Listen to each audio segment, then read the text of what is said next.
Introducing a terrific revenge story about a childish spouse. I danced with my partner after he was offended. At a German folk festival, my partner and I had to do one formal dance. My partner has limited dancing experience, but I danced for years as a youngster. After the formal dance, a competitive dancer said my boyfriend should have rehearsed more movements. He did well. Naturally, I inquired whether he would dance with me. He consented, saying he would be happy and had always wanted to dance with a pro. I was lucky to receive the Tango Argentino next, since you can go close and talk for a long time. Actually, I wanted. These are the conversation lines I recall. I asked, "How long have you been dancing?" He answered, 4 years. I answered, "Really, perhaps, but seldom." He said, "Why?" "I go weekly." I said I assumed people were busy with work and life, but you never knew. What's your favorite dance? He responds, "Tango Argentino is nice. But I think my favorite is I add." "No, this isn't it, relax." No regular dancing partner? He responded, "No, why?" I said, "Just the way you dance. Have you considered other sports?" "No, I really enjoy dancing. Why should I?" "Just inquiring," I responded. "I like lifting." And a dancing buddy swears on yoga for cross-training.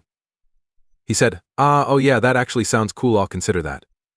I answered, "No problem, you may even be good at a sport." The whole dance went like this. After dancing, I thanked him. After a nasty thank you, I patted his hand and said, "You're welcome. Everyone learns at their own pace." Hope Op's partner knew the idea before Op mounted up and started chatting to him attentively. Yeah, it's a great story to tell later. But imagine the Op doesn't explain, and then dances a Tango Argentino with this jerk. Matt Attack 007, I can't imagine loving Op. He attempts to dance with his dancer girlfriend, is insulted by another dancer, and his girlfriend hurriedly dances with him, before adding, "Oh, don't worry, babe." I ridiculed him the whole time. Trust me, would have departed before songs finish. Hello, my name is Steven, and if you like great revenge stories, please like or review my podcast.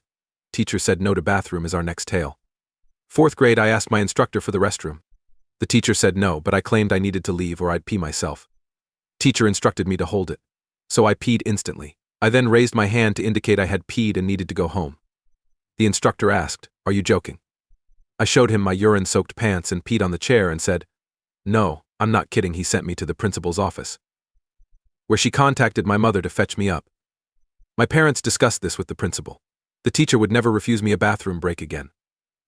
I'm not advocating purposefully soiling oneself.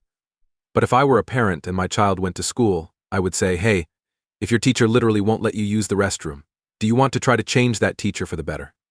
As Happy Madison said, "You're not cool unless you pee your pants." Nyorio said, not a bathroom story, but in 1st grade I wasn't feeling well. School phones Dad, who seldom returns from job abroad, to tell she's all right. I threw up on his shoes. It seems she's sick. Next story, you shouldn't have made me eat that. Another story reminded me of my unconscious petty payback over 40 years ago. In 4th grade, mealtime was in the cafeteria. I was abroad the day before when it was stated that pupils were wasting too much food and would have to eat everything on their trays. I strolled through the queue the next day to choose a veggie for lunch. The options today were beets or carrots. I dislike both. Skipping wasn't possible. I selected carrots. I'm at the table eating everything but carrots. Every day our male instructor had lunch with us. He said I had to eat the carrots under the new regulation. It was my first time arguing with an adult, but I attempted to avoid it by telling him it would make me throw up. He told I had to eat them or go to the principal. I was a good child, yet the idea worried me. I ate carrots. I bent down and vomited on his lap. I was transported home from the nurse's office. I returned the next day to discover the new regulation gone. It's great to prevent food waste in kids, but should they be forced to eat? I think that will go nuclear. Jennabear82 said, my sister's teacher attempted to get her in trouble for vomiting on her after forcing her to eat everything on her plate. My mother asked why she forced her to eat when she said she was done. Insert the teacher's Pikachu face. Sharing basket at my daughter's school. The nutrition program requires them to leave with a fruit, but they have a share basket, so if one child doesn't want something, another may take it. This minimizes waste since they must discard everything at the end of the day, regardless of handling. The lunchbox is usually empty after kids put fruit, milk, and cheese in it. Next, my best friend painted my flat pink while I was on vacation. My best buddy is more feminine than me, therefore she wears pink, has her hair and nails done, etc. I'm not like this and don't like pink. She joked about having painters paint my bedroom pink while I was on vacation. She replaced all my paintings with pink, put a pink rug, and added pink wall decorations. Here comes my petty retribution. I copied all of her images in her apartment, altered her head to be 25% larger in each, and returned them while she was away. This week marks a month, but she doesn't notice. Right, how often do you see your photos? At first glance, everything seems normal, but once you see it, you can't unsee it. She looks bobble-headed in each. While I'm not sure how long it will take her to realize, I visit her place many times a week and giggle every time. I'm interested what happened to all the original photos, therefore I'm divided with Op's decision. Wouldn't Op be the jerk if they secretly kept everything? Originals till they found it out. You do what? Can the originals fit under the 25% bigger head ones? Rough Principle 3755 said, "This does not even sound like petty revenge, sounds like two friends playing innocent pranks." Real estate agent friend. At his open homes, I would sneak a little framed photo of him to hang in the house for years. I usually went to the busiest ones and placed it while he served clients. I frequently joked I was using the restroom. The moment a client saw it, he'd call laughing. At least his clients laughed as much as we did, since it's absurd and others didn't notice until they were packing up their house. The following story shows that being polite may gain revenge. Houston, Texas has notoriously bad traffic leaving work. An accident on a major highway causing people to take surface roads makes it worse. I had an issue while leaving work to get to my 2-mile motel. Traffic slowed after a significant collision on one of major interstates, diverting commuters to other routes. Someone tried to access the roadway from a parking lot but was stopped by traffic. Paused to give them room. Behind me, a huge SUV driver was horrified. She honked, flashed her lights, and waved her arms, and I guess her ranting was not a praise to my excellent character. She kept doing little charges like she was going to hit me. I let 4 more people join the half-block wait. Finally, I gave. The moment I worried her brain might burst. I adore when you have nothing to do and nowhere to go and can bring people in and let someone like this ignite. Brilliant Egg 3704 said, "This is my favorite thing to do when someone behind me loses their poop. I like being late." A couple inches stopped us, and I think we got over 40. Everything was closed for days. All was revealed. One road connected 2 areas, and it was bumper to bumper for 9 miles at 20 mph. Side roads crossed this road. Since most people wouldn't allow them in, I let someone in front of me on any road. The person behind me panicked. At red light, he exited his car and approached. I feared he would murder me. He stomped back to his car, shouting, "Are you a freaking Girl Scout?" Continued to chuckle. "Next, can you study without talking to me?" Yes, I understand. I remember this from my first year of high school. I attended a new STEM-based charter school with programs. I knew Python basics before the lesson. It was an easier class. Well, I didn't want to identify as a nerd in a new school because I'd never been popular. Try to be cool instead. I became acquainted with our schools at Gal. We were talking programming class, and she said the project was difficult for her, so I promised to help her to strengthen our relationship. I wasn't bothered at first. I got to practice stuff I'd forgotten and find new motivations to improve. We eventually just talked to make sure I did her assignments. Perhaps she didn't log in to check? All done. I gradually quit completing her schoolwork. She realized her grade plummeted because she hadn't finished her project, and I was honest when she asked me why. Unintentional retribution happened here. Ironically, our coding homework software includes a major programming fault. If you started an assignment, didn't input anything, and clicked continue, it counted 100%.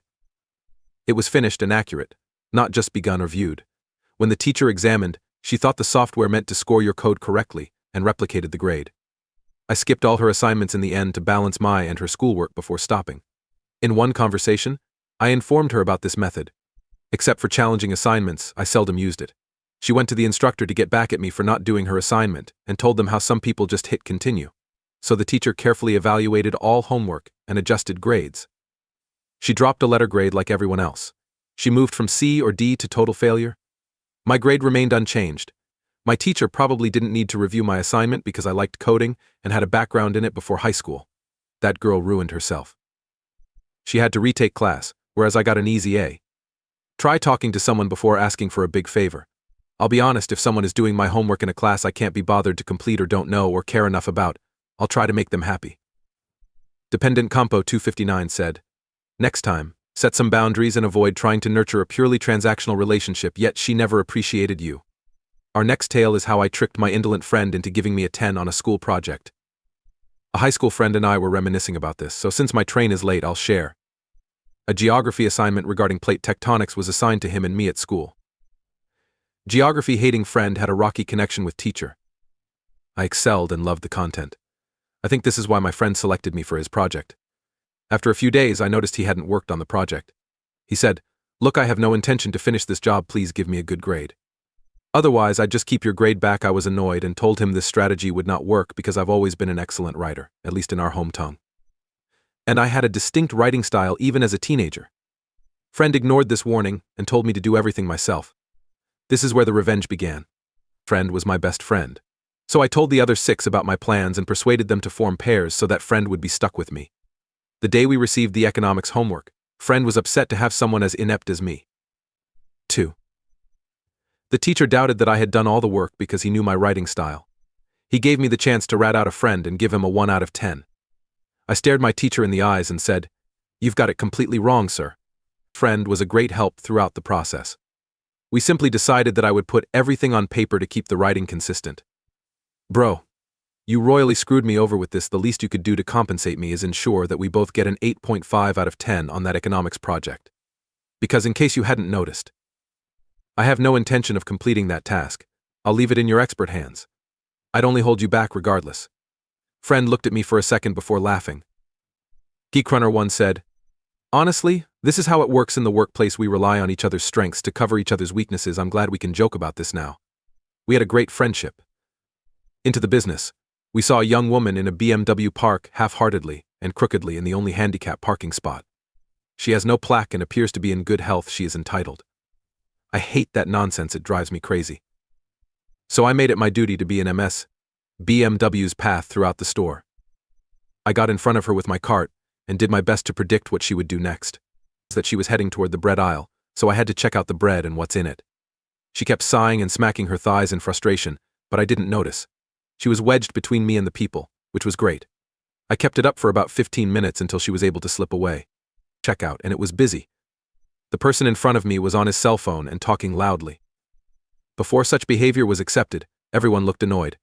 Then I heard him tell whoever he was talking to that he was at a guy's house playing video games. Why would he lie about that?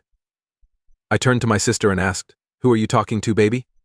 Suddenly you hear a female voice yelling at him, "Who the freak is that?" He races to explain, having to admit that he's not where he said he was and is actually at a grocery shop. He moved out of line and left.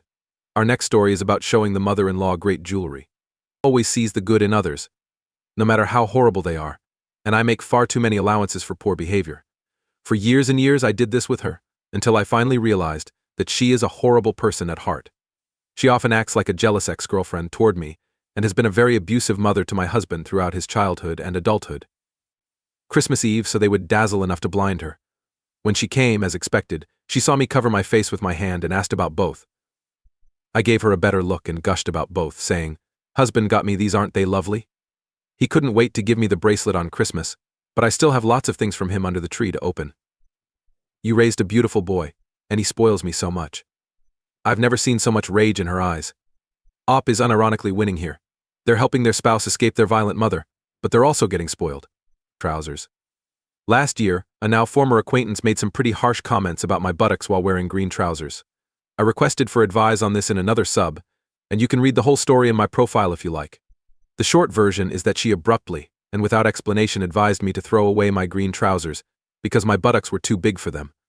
A few hours later, she pulled up the long sweater I was wearing that day to see if your buttocks were too big for the ones you're wearing today. It was quite humiliating, and she did it right in front of others, including her husband. That day I was wearing slightly see-through leggings, which is why I had a really long sweater covering my butt. I've now moved on from this and made some new and better pals through the same knitting club. I basically dumped all of my pals from last year and made new ones. I still see my former friends on a weekly basis. Why? Because we belong to the same knitting group, which I became the formal chairwoman of in March. People, particularly my new friends, have observed that I am no longer spending time with this person, that she was quite snarky to me before to March, and that she has subsequently attempted to kiss my butt. Ironic. The vengeance was modest at first, but it gradually improved. Every Tuesday since November I've worn the exact pair of green trousers she advised me to discard. I keep them washed and ready for wear every Tuesday night. A handful of my new clothes. Since I was the chairwoman, a few people who didn't know we were wearing green for knitting started doing so as well. 2 others even made green shorts to wear all summer. So now every Tuesday this lady must be surrounded by other women wearing green TR. Agnes Perdita said this is fantastic. Long may you and your beautiful green trousered buttocks haunt her nightmares. Can I suggest crocheting some nice green pillow covers for your club? with jeans pockets and a large seam running up the center. Extremely long sweaters with a loop on the back hem so inquisitive people with no manners can quickly lift the hem to see if the buttocks beneath exceed acceptable tolerances.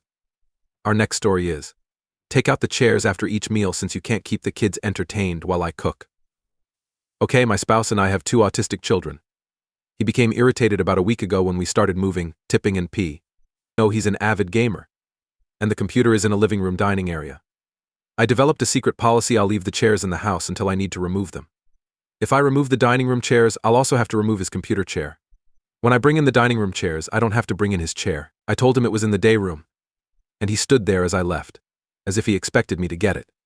I didn't, and I want to move it there and leave it there whenever possible. Is this petty? Yes. Do I care? No. Is it funny? Yes. I can find amusement in simple things like making him get his own items rather than expecting me to provide them. Parent. I suppose most people would explain that the solution isn't to remove the chairs every time the kids tamper with them. It's just convenient for him when it solves his problem without moving the furniture. Lerna said. Who will tell her? I'm not, because while I understand how overwhelming the situation is for everyone concerned, the answer won't be easy. I'll just say it as a woman whose ex-husband acted precisely like the AP. Emotionally. Who knows what's going on behind the scenes, but yes, there are tons of red flags here. Consider this, friend op. If what people are saying resonates with you, you don't have to live that way. At the very least, you and your children do not deserve to be yelled at for such minor issues.